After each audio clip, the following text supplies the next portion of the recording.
ఏదో ఒకటి చేయకపోతే మన సెలబ్రిటీస్కి నిద్ర పట్టదు, మనలాంటి వాళ్ళకి కంటెంట్ దొరకదు. సమంత రీసెంట్గా ఒక వీడియోను ఒక పోస్ట్ను పెట్టింది తన ఇన్స్టాగ్రామ్ స్టోరీస్లో అనుకుంటా, మరి పోస్ట్లో అయితే లేదు. ఇప్పుడే స్టోరీస్లోవి వెంటనే పోతాయిగా, 24 అవర్స్లో పెట్టి 2-3 డేస్ అవుతున్నట్టుంది. సో అందులో ఆవిడ ఏం చెప్పిందంటే, హీరోయిన్ సమంత ఈ మాస్క్, నెబులైజర్ మాస్క్ ఉంటుంది కదా, మీకు ఐడియా ఉంటే, ఆ మాస్క్ పెట్టుకున్నప్పుడు హైడ్రోజన్ పెరాక్సైడ్ అందులో కనుక మిక్స్ చేసి డిస్టిల్ వాటర్, హైడ్రోజన్ పెరాక్సైడ్ మీరు యూజ్ చేస్తే రకరకాల వ్యాధులు అంటే కైండ్ ఆఫ్ మీకు జ్వరాలు లాంటివి పోతాయి అనేసి చెప్పింది. మంచి ఉద్దేశమే, డాక్టర్ని కూడా ట్యాగ్ చేసింది, బలన్న డాక్టర్ నాకు చెప్పాడు అనేసి. ఉద్దేశం మంచిదే కావచ్చు, బట్ ఏంటంటే దాంట్లో కూడా డేంజర్స్ ఉంటాయి. ఇప్పుడు మిగతా ఫీల్డ్స్ వేరు, ఒక లా గురించి చెప్పారనుకోండి, మీరు ఉదాహరణకి బలానా చట్టం పాటించండి అని సమంతనో లేకపోతే ఒక సెలబ్రిటీయో చెప్పారనుకోండి, ఈ చట్ట ప్రకారం బలానా వాళ్ళని మీరు ఇబ్బంది పెట్టచ్చు అని చెప్పారనుకోండి, అల్టిమేట్గా మీరు వెళ్ళిపోయి ఆ చట్టాన్ని ఇంప్లిమెంట్ చేయలేరు, మీకు లాయర్ కావాలి కదా. పోలీస్ స్టేషన్కి వెళ్తే పోలీసు వాడన్నా అందులో ఉన్నటువంటి ఇబ్బందులు ఏంటో చెప్తాడు కాబట్టి ఆగిపోతారు. కానీ ఈ మెడికల్ థింగ్ అట్లా కాదు, మనం మధ్యలో ఎవరు ఉండరు, మనం కనుక చేస్తే మనల్ని కాపాడేవాడు కూడా ఉన్నాడు. సో అందువల్ల హైడ్రోక్సిన్ పెరాక్సైడ్ లాంటి ఒక థింగ్ని ఆట బొమ్మలాగా వాడకూడదు, అది చాలా ఇంపార్టెంట్. సో దానికి ట్విట్టర్కి సంబంధించినటువంటి ఒక డాక్టర్ చాలా స్ట్రాంగ్గా అతను కూడా రియాక్ట్ అయ్యాడు. సమంతను తీసుకెళ్ళి జైల్లో పెట్టాడు. అతను కొంచెం ఓవర్గా రియాక్ట్ అయ్యాడు. డెఫినెట్లీ అతని ఆవేశాన్ని అర్థం చేసుకోవచ్చు, ఎందుకంటే ఇప్పుడు ఏమైపోయిందంటే ప్రతి ఒక్కళ్ళు కూడా హెల్త్ రిలేటెడ్ సజెషన్స్ ఇవ్వటం, హెల్త్ రిలేటెడ్ కబుర్లు అందరూ చెప్పడంతో డాక్టర్లకు కోపం వస్తుంది. సహజం, వాళ్ళంతా చదువుకుని కష్టపడి ఎన్నో సంవత్సరాలు ఎగ్జామ్స్ రాసి రాత్రనక పగలనక అన్నిటికంటే చాలా one of the finest toughest exams అంటే ఈ మెడికల్ ఎగ్జామ్స్. అవన్నీ వాళ్ళు పాస్ అయ్యి ఒక డాక్టర్గా ఒక లెవెల్కి వస్తే మనలాంటోడో లేకపోతే సమంత లాంటి సెలబ్రిటీస్ అట్లా మాట్లాడేస్తే వాళ్ళ కోపం వస్తుంది కదా. సో అతను అట్లా ఆవేశంగా చెప్పాడు. దానికి సమంత సమాధానం చెప్తూ, నేను ఒక రినౌండ్ డాక్టర్కి సంబంధించినటువంటి ఇన్ఫర్మేషన్ తీసుకొచ్చి చెప్పాను తప్ప ఎవరినో ఇబ్బంది పెట్టాలని కాదు, లేకపోతే అతన్ని నేను ప్రమోట్ చేయట్లేదు. 25 ఏళ్ళ నుంచి అతను ఈ ఫీల్డ్లో ఉన్నాడు, అతనికి అంతా తెలుసు, అతను నాకు డాక్టర్ అండ్ నాకు కూడా పనిచేసింది, అది కూడా ఒక ఆప్షన్ అన్నట్టు చెప్పాను తప్ప అనేది ఆవిడ యొక్క సమంత యొక్క argument.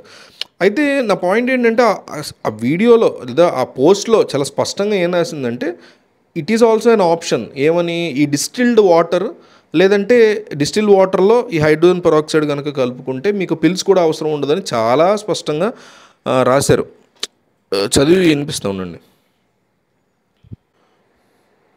Before taking any medicine for a common viral, అంటే వైరల్ ఫీవర్కి ఏదైనా, consider trying an alternative approach. అంటే కన్సిడర్ అంది, కానీ చూసేవాళ్ళు అంత మెచ్యూర్డ్ పీపుల్ ఉండరు కదా అని రాసి, దాని తర్వాత ఏం రాసిందంటే, one option is to nebulize with a mixture of hydrogen peroxide and distilled water, works like magic, avoid unnecessary use of pills. మంచి ఐడియానే, కానీ ఇది పాటించే ముందు ఒకసారి మీ డాక్టర్తో చెప్పి పాటించండి. ఎందుకంటే హైడ్రోజన్ పెరాక్సైడ్ అనేది కాస్తంత డేంజర్ ఇంగ్రీడియంట్ అని ఒక్క మాట చెప్పేస్తే తన తప్పే ఉండేది కాదు. మంచి ఇంటెన్షనే కావచ్చు, ఎవరో ఆ డాక్టర్ని తను ప్రమోట్ చేస్తుందని నేనేం అనట్లా, బట్ మంచి ఇంటెన్షన్తో చెప్పేటప్పుడు కూడా మెడికల్ రిలేటెడ్ చాలా జాగ్రత్తగా మాట్లాడాలి మనం. ఏదో అట్లా వచ్చేసి చెప్పడం అనేది కాదు. ఇప్పుడు మీరు వేరే ఇప్పుడు మంత్రిన సత్యనారాయణ తీసుకోండి, లేకపోతే ఆయుర్వేద రిలేటెడ్, హోమియో రిలేటెడ్, వీళ్ళు కూడా ఎక్కడ మీకు ఇంగ్లీష్ మెడిసిన్ గురించి మాట్లాడరు. మీరు వాడితే వాడండి, లేదంటే లేదు, మీ డాక్టర్తో అది మాట్లాడుకోండి, కానీ మా దాంట్లో ఇట్లా పనిచేస్తుంది అనేసి వాళ్ళు చాలా క్లియర్గా చెప్తారు. ఆ మాత్రం కూడా లేకుండా చెప్పడం తప్పు ఈవిడ. అండ్ అతను కొంచెం ఓవర్గా రియాక్టెడ్. దానికి మళ్ళీ ఈమె పెద్ద భారతం రాసుకొచ్చింది. నేనేమీ కంపల్సరీ వాడమనలేదు, ఆలోచించుకుని వాడమని చెప్పాను. నిజానికి ఏం చెప్పలేదు, తప్పే ఉంది. నేనేదో కొంచెం అట్లా పెట్టాను, డిస్క్లైమర్ పెడితే సరిపోయేది, మీ డాక్టర్ని కనుక్కున్న తర్వాతే పాటించండి అని చెప్తే సరిపోయేది, నేను అట్లా పెట్టలేదు, సారీ, ఈసారి చాలా జాగ్రత్తగా ఉంటానంటే సరిపోతుంది కదా. అట్లా కాకుండా మళ్ళీ అతనిదే తప్పు, అతన్నే టార్గెట్గా అతను వచ్చి డిబేట్ చేయాలంట ఈవిడ డాక్టర్తో. వీళ్ళిద్దరు కూర్చొని మాట్లాడితే అందులోంచి డిస్కషన్ వస్తే ఆ డిస్కషన్ని లోంచి ఈవిడ లెర్న్ చేస్తుందంట. ఓకే, ఇదంతా బాగానే ఉంది, మంచి ఒక డిస్కషన్ డిబేట్ ద్వారా సొల్యూషన్స్ తీసుకురావడం మంచి పద్ధతి. కానీ ఆల్రెడీ ఒక రాంగ్ మిస్ఇన్ఫర్మేషన్ ఇచ్చేసినట్టే, డేంజరస్ ఇన్ఫర్మేషన్. హైడ్రోజన్ పెరాక్సైడ్ని ఆ మిశ్రమం ఏదైతే ఉంటుందో డిస్టిల్ వాటర్తో మిక్స్ చేసినప్పుడు 1 గ్రాము తేడా వచ్చినా, కొన్ని మిల్లీగ్రామ్స్ తేడా వచ్చినా అది బ్రెత్లెస్నెస్కి దారితీస్తుంది. గట్ మొత్తం కూడా, కడుపు మొత్తం కూడా విపరీతమైనటువంటి పెయిన్ దారితీస్తుంది. ఇంకొంతమందిలో కొన్ని కేసెస్లో ఆల్రెడీ హెల్త్ ఇష్యూస్ ఉన్న వాళ్ళకి అది హార్ట్కి కూడా ఎఫెక్ట్ అవ్వచ్చు, ప్రాణాల మీద కూడా రావచ్చు. సో అట్లాంటి సెన్సిటివ్ టాపిక్స్ మాట్లాడేటప్పుడు సెలబ్రిటీస్ కాస్త అటు ఇటు ఆలోచించుకుంటే బాగుంటుంది. ఒకసారి మన ఛానల్ షార్ట్స్ చూడండి, నేను బ్రేకింగ్ కవర్ చేస్తున్నా, రకరకాల ఇన్ఫర్మేషన్ కవర్ చేస్తున్నా. మీకు వీడియో మెయిన్ స్ట్రీమ్ మీడియా కంటే ఫస్ట్ వీడియోస్ నేను పోస్ట్ చేస్తున్నా, ఒక్కసారి చూడండి అంతే.